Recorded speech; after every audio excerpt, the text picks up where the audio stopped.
আমিরে জামাতের সম্মানে প্রধানমন্ত্রীর পক্ষ থেকে বিরল আয়োজন, নজিরবিহীন আয়োজন।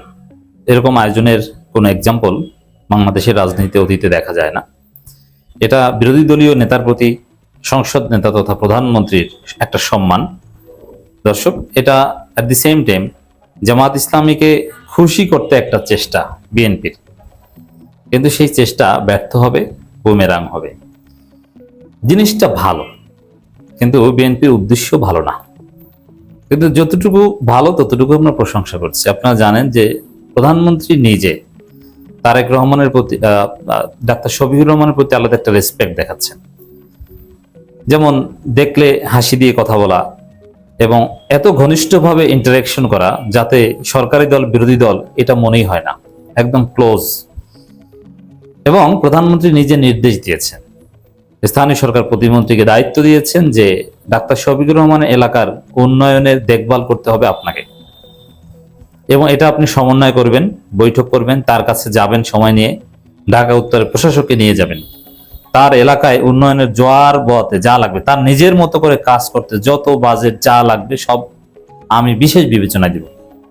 এটা ছিল প্রধানমন্ত্রীর নির্দেশ, এবং সেই নির্দেশ স্থানীয় সরকার প্রতিমন্ত্রী পালন করেছেন।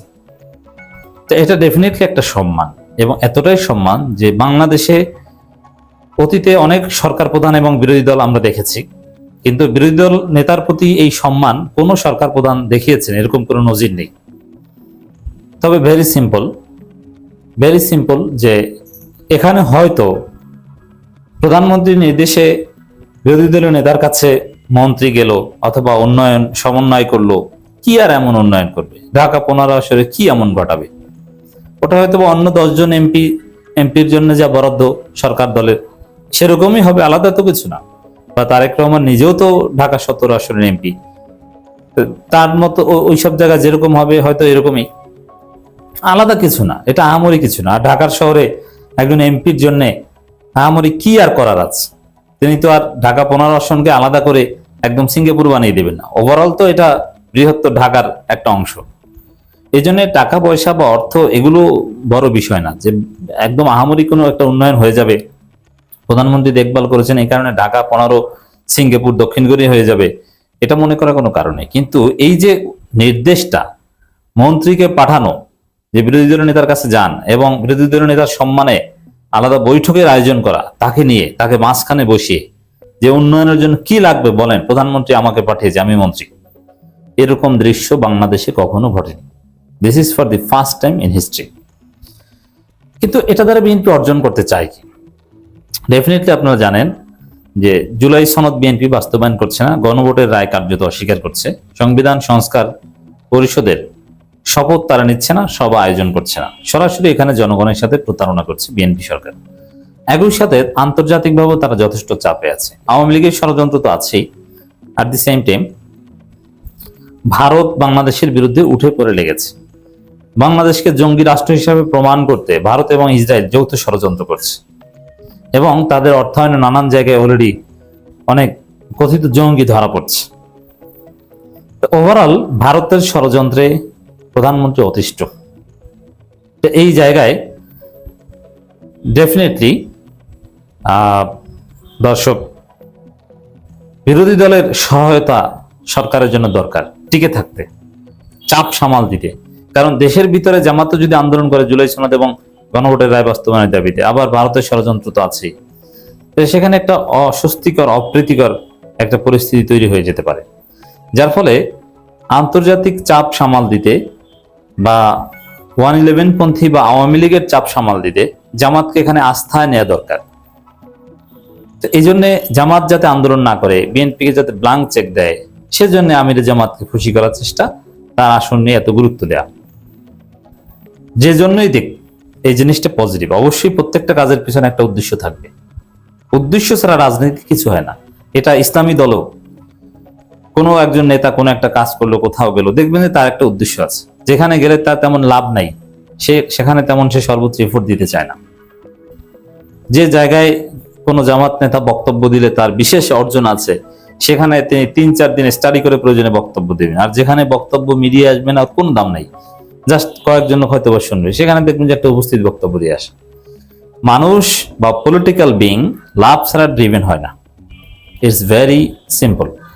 তো দর্শক, সেই জায়গায় অবশ্যই একটা উদ্দেশ্য আছে, থাকতে পারে, কিন্তু জনগণের রায়, জনগণের যে দাবি, জুলাই সনদ, গণভোটের রায়, এগুলো উপেক্ষা করে প্রধানমন্ত্রীর আসনে উন্নয়নের জোয়ার বইয়ে দিলেও কোনো লাভ নেই। জামাত এতে চিরা গলবে না জামাতের।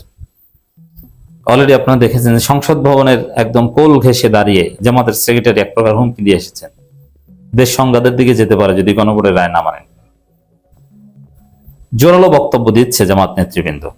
এর মানে ঠিক আছে, প্রধানমন্ত্রী বিরোধী দল নেতাকে সম্মান জানাচ্ছেন, কিন্তু গণভোটের রায়, জুলাই সনদ, এইসব বিষয়ে কোনো স্থান নেই। জামাতের সব এমপিদের জন্য যদি প্রধানমন্ত্রী এরকম বিশেষ আয়োজন করেন, তারপরও গণভোটের রায় এবং জুলাই সনদ বিষয়ে কোনো স্থান নেই। এই জন্য বলছি, জামাত খুশি করতে ব্যর্থ চেষ্টা। তবে এই কাজটা ডেফিনেটলি তারেক রহমানের পক্ষেই সম্ভব হয়েছে। অন্য কেউ প্রধানমন্ত্রী হলে অথবা শেখ হাসিনা থাকলে কখনো বিরোধী দল নেতার জন্য এরকম সম্মান হয়তো দেখাতেন না।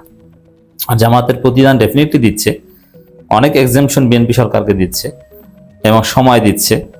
একদম আন্দোলন করবে ঠিক আছে, কিন্তু তৃতীয় পক্ষ সুযোগ নিতে পারে, 111 ঘটে যেতে পারে, পতন হতে পারে, এরকম আন্দোলন হয়তো করবে না। যদিও সেমিনারে জামাত নেতৃবৃন্দ সরকার পতনের হুমকি দিয়েছেন। তো দর্শক, খবরটা দেখেন। প্রধানমন্ত্রীর অনুশাসনে বিরোধী দলীয় নেতার ঢাকা 15 আসনের উন্নয়ন ও জনসেবা নিশ্চিত করতে সমন্বয় সভা। তো প্রধানমন্ত্রী অনুশাসনে, এর মানে তার নির্দেশে তিনি এটা দেখভাল করছেন, মানে বিরোধী দলীয় নেতার উন্নয়নের দায়িত্ব নিয়েছেন প্রধানমন্ত্রী। যেহেতু বরাদ্দ টরাদ্দ কোথায় কি হবে, এগুলো সব প্রধানমন্ত্রীর অধিকার। প্রধানমন্ত্রী অনুশাসন অনুযায়ী ঢাকা 15 নির্বাচনী এলাকায় উন্নয়ন ও নাগরিক সমস্যার সমাধান বিষয়ে বিরোধী দলীয় নেতা ডাক্তার শফিকুর রহমান এমপির সঙ্গে সংসদ ভবনে তার কার্যালয়ে এক আলোচনা সভা অনুষ্ঠিত হয়। সংসদ ভবনে প্রতিমন্ত্রী এবং ঢাকা উত্তরের প্রশাসক এবং আরো ইঞ্জিনিয়ার আরো যারা আছে, সবাই ডাক্তার শফিকুর রহমান কার্যালয়ে, যে মানে এক প্রকার আপনার কি লাগবে বলেন, আমরা সব দেখছি। এটা ডেফিনেটলি নজিরবিহীন, বাংলাদেশে ফার্স্ট টাইম।